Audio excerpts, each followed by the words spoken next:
Good evening, everyone. I hope you're surviving your social isolation. And welcome to my world. The police have had me socially isolated for more than a decade. And I've had harassment by the state for 28 years. All in the name of covering up childhood sexual abuse. I suspect protecting the perpetrators of that abuse, but I also suspect that it's to cover up for the police who threatened me at the time of that abuse to keep my mouth shut.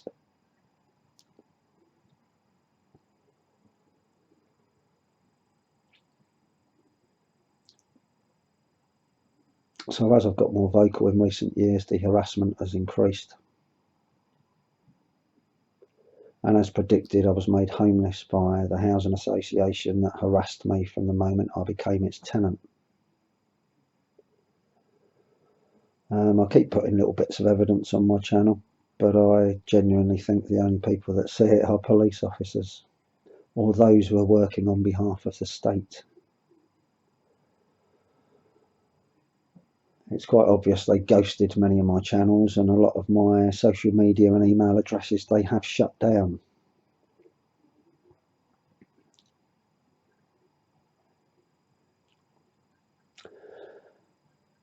So I decided that I would, as I was being harassed across social media, I would set up a new email address using a false name. And then I set up a blog account under a false name. Nobody was given that email address and nobody was given the blog address. And the blog that I started to write was about childhood sexual abuse.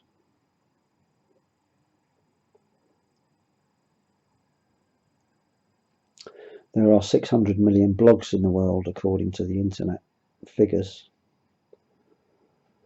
And yet, remarkably, my housing association has found, with a 1 in a 600 million chance, this particular blog and attached it to me.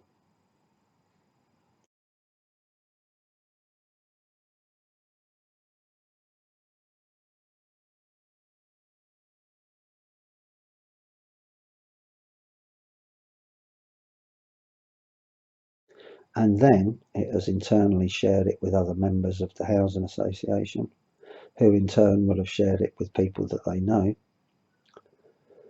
And then finally the police shut the email address down and shut the blog address down, so I can't access either of those two things anymore. I'm not sure what the legality is of a housing association sharing people's personal private social media accounts, especially when they're anonymous and there is no identifying features to one of their tenants to the blog, and it's about a sensitive issue like childhood sexual abuse. On top of that, it seems that quite cheerfully they want to meet up and have a chat about it.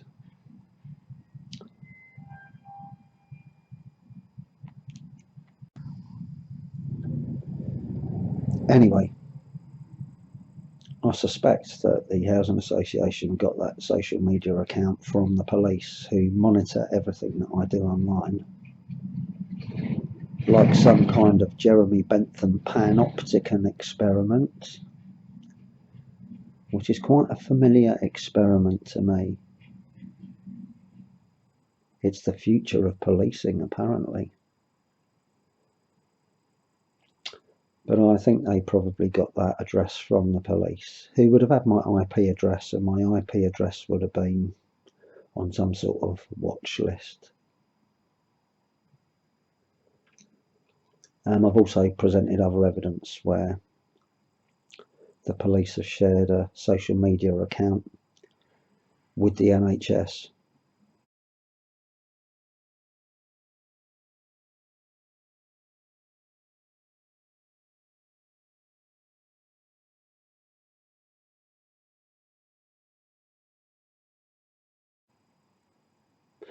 which as a consequence is why I don't and can't use the NHS anymore.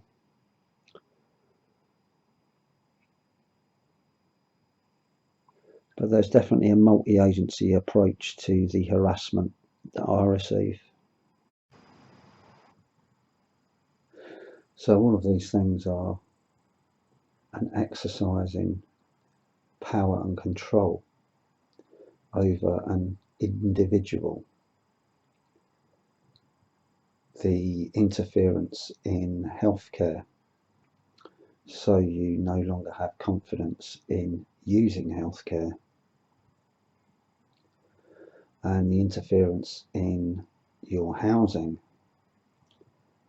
so that you don't receive the service that the housing association is supposed to provide, and also the constant threat of homelessness is some sort of form of punishment,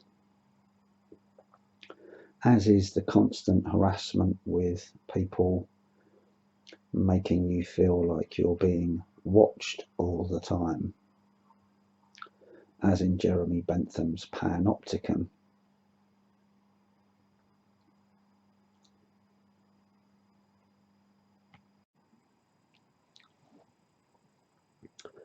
Anyway, thanks for listening.